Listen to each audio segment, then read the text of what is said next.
Hi, this is Peter, Hi, this is Sandra, and we are medievalist.net. and today we're talking about another fantastic, almost end of season episode of. Game of Thrones. So, this review is going to be a little shorter because we don't have to jump to so many people. Basically, the entire episode took place at King's Landing, and it just kind of jumped between Tyrion, Cersei, the Bronn and the Hound, and Stannis and Davos coming ashore. So it was, and Sansa. And it was just the King's Landing group. So Yeah, it was it's just really, one big battle, and it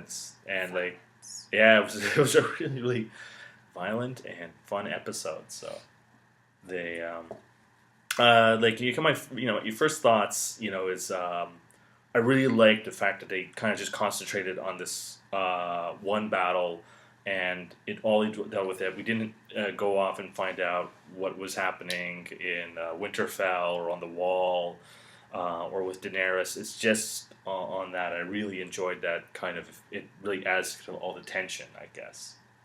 Martin wrote this episode, so it's very dark and very gritty. I liked it. Yeah. The lot of great lines I think we were talking about Mm-hmm. during the show, and violence. I think he wanted to have a real kind of gritty feel to the violence. Like we got people's heads getting chopped off, people getting cut in two, which maybe not too realistic, but it was really kind of. Just kind of a wonderful kind of see that kind of fight scenes as this is he wanted to make it a really strong kind of battle that's going on, and it all happens at night, which kind of I think was probably they did it for that reason too. So Adds to the tension and scariness of it. Also, I really, I enjoyed the gruesome scenes. See, Peter loves violence, so you've got a really gritty, good show when he's like, "Oh my god!" There's really some funny moments where he was actually taken aback, like when that stone dropped and crushed that guy's head. Yeah. And he went, "Oh." I didn't go like that, but Yeah, he did. But anyways. I thought I have seen lots and lots of kind of medieval battles, films and stuff like that, and I thought he wanted to kind of the way some people are getting killed, was kind of unique, and just the way they kind of did those portrayals and the kind of fighting on on the tower. So I or on the walls. loved the, I want to say Greek fire, but it's not Greek fire. They kind of explained what it was in earlier episodes. It's kind of like a gunpowder type weapon. Amazing. It was all green, so it made it very eerie and reminiscent of, like Lord of the Rings, like Minas Morgul or something. It was that like sickening green color to the flame, and it just went, and the whole thing blew up. It was awesome. It was like a Hollywood-esque explosion of men flying, wood, shrapnel. It was but it was really good. I didn't find that it was cornball or cheesy. No. I think we've all been kind of led up to something this could do stuff, and I guess it was a really kind of good, just a scene and that real kind of tension. Like where are the ships of King's Landing? There's only one, and they have this kind of plan out, and the way the boats just get obliterated, this kind of first wave of ships was really kind of, and boy, Stannis has, he has such steely determination.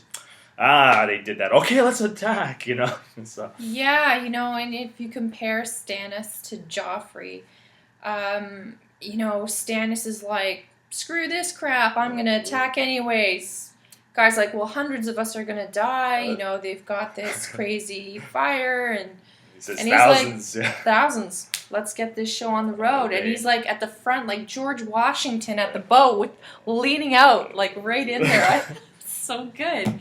I loved it. And then you get Joff, and he's like, your mother wants you back at the Red Keep, and Joff's like, okay, George. And he takes off. Oh, well, he was so scared, and so he didn't know what to do, and they wanted to kind of show that showcase, like mind you, I think Stannis is overly reckless. Like he's the first one up the ladder, which is like usually the death, but he kind of comes up and he's like fighting everybody off like single handedly. So I think they did that on purpose to contrast them. Also because Joff was talking such smack, like this is my sword, it's heart sword or heart some cheesy name. Kiss it, baby. And then he gets into the heat of battle and he's like, oh, okay, I gotta go now, and he abandons Tyrion.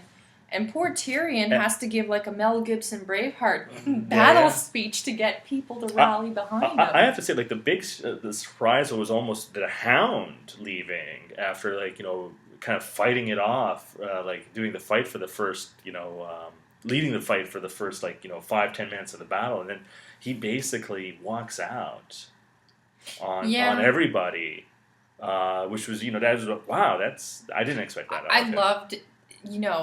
It's a gritty show, so there's all kinds of cursing. I loved his line. I was thinking as I heard him say, he's standing there in front of Tyrion and Joff, and they're like, you get back in there, you go fight. And he's like, drinks his wine, he's like, nah, fuck the city, fuck the guards, fuck the king. And he walks out, and everybody's just stunned. And I was thinking in my head, that those 3 lines, if you could translate it into Latin, would be great on a heraldic crest. The Hound. Screw all this. I'm leaving. It was great. And Cersei, why don't we take a minute to talk about that? Her preparing. See, initially when she was doing the poison, I thought she was going to poison Tyrion, but then you realize she's going to poison herself and everyone in her. Well, it was the point she didn't want her youngest son, to suffer from the attack, and she is ready to have him die, and I assume she's gonna. I don't know if she has enough to kill herself as well, but that was quite a scene, and she did. It was weird. I had this feeling that a lot of the scenes she's drunk. Because she's drinking so much wine, and she's kind of doing all the, her motherly advice to Sansa throughout the whole episode, and you kind of sense that she is a bit tipsy and stuff like that. So well, she has the executioner of King's Landing, Sir Ilan Payne, standing there, and she basically admits to Sansa.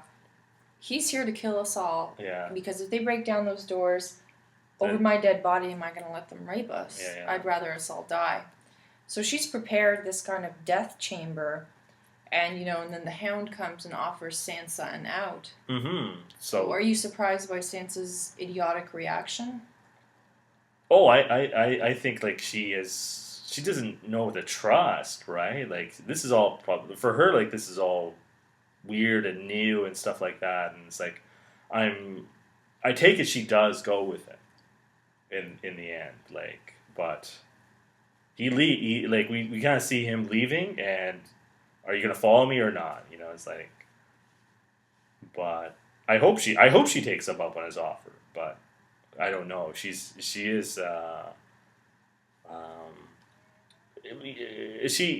she's still learning, right? Although she has this great lines with Joffrey, kind of urging him on, to be at the front so he can get himself killed. So yeah, she has those moments, but it's like Cersei keeps bursting her bubble. But I think as a way of protecting herself, Sansa kind of keeps putting up this facade of let's sing songs and. She really is, and then she goes into her room and you see her take her doll and she's very reluctant to let go of the being a princess dream, even though death and nastiness is staring her in the face. She still kind of wants to put these blinders on and ignore everything. I took it from to going the princess she is a child still at heart. They and to me that's basically she's kind of just trying to reach out for something that's comforting in the end, because I think she thinks she's gonna die, right? She knows that that Joffrey has fled like she's lying to the other people, to keep their spirits up, right? But in the end, she also, I think, deep down, she thinks she's doomed too. So I don't cut her any slack because Arya's younger than her and handles stuff much better. She's not looking for dolls or excuses or whatever. I think Sansa just, even if she knows she's going to die, she wants to ignore it, which is why I find her character highly irritating. And even Cersei, I hate Cersei, but in that moment where she kind of is just really nasty to her and is like, they're going to rape you, you're full of it, full of your happy-go-lucky crap, and she really calls her on it. I kind of was happy because Sansa needs to be slapped or shaken or just wake up. And Cersei's like desperately trying to be like, this is how it really is. And your little, fairy tale world doesn't exist. And I don't know how many times people have had to tell Sansa that, and Sansa still is like a horse with blinders, kind of like, I don't see anything in the periphery. I just want to see what's ahead. She lies to herself. I still see her as a young princess. Like, this is, basically she's still a person in training. So, like, I'll give her slack. Like, no. But it's still, I'm going to see, it'll be interesting where that character's going to go. I doubt we're going to see her till season 3, so I don't think we'll see her in the next episode. But yeah, I mean, it's interesting. And then, Tyrion, I think he did amazingly well, how he managed to rally everybody to his side. Yeah, you talked about the speech he gives. He actually has a second plan, which is kind of interesting. Like, he didn't put all his cards into one thing. He has his second plan of using the tunnels. I take it he's going to survive. He's had worse, so. Yeah, no, I really enjoy his character because, in spite of the adversity of being, this half man and kind of people only listen to him because he's related to the Lannisters, he actually shows he's way more worthy of loyalty and leadership than Joff could ever. Like in that time of crisis, he really shows his leadership, right? So it was, and I think that's something everyone kind of roots for Tyrion, right? Like, he's like one of the best characters, and we're all kind of happy to see him leading the charge, right? Because we know he's in it, right? So. Yeah, no, I really enjoyed it. I enjoyed the visuals. I liked that it was all at night, that it was all very dark, and it had a very kind of creepy, dark, anticipatory type feel to the whole episode. It was great that they didn't detract and jump around, like you said, to Theon or Daenerys. It was just King's Landing, just the onslaught. I thought it was brilliant. Yeah. Really, really well done. One of my favorite episodes. Oh yeah, one of mine too. Like, I think you get to see a lot of the preparation for the battle on the two sides. Like, the battle doesn't really start until maybe halfway through almost the episode, and I really liked that they had that lot of lead up to it. They had a lot of suspense. You don't know where the battle's going to go. Actually, there's at times you think, well, they've won, or they've lost. It's Stannis. Stannis reaches the wall. Like, he climbs over the wall himself. So it looks like at that point you think he's going to win, right? Like, his troops are about to break down the gates. He's on top of the wall. And Tyrion and his men are in the most desperate straits. So. And Tywin saves the day. I mean, it was really, really well done. And I mean, if that's the second last episode, I can't even imagine what the finale is going to be like. It's going to be pretty intense. Yeah. And it was very intense. And another thing I have to comment on is the dialogue was very blunt and kind of vulgar and gruesome. And I really loved the dialogue in this episode. It was very dark and very we're all gonna die, so this is how it is kind of dialogue, and Yeah. I really liked it. There's a lot of soldiers talking to soldiers, right? So it's There very was Cersei to Sansa, Tyrion to Shay. They all had very these moments. Varys to Tyrion. Yeah, Varys Very has a interesting couple dialogue.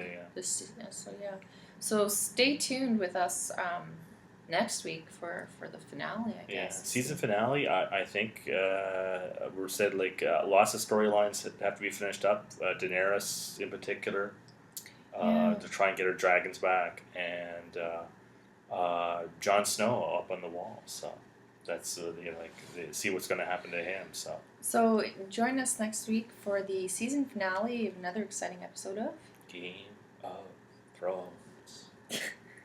Good night. Good night.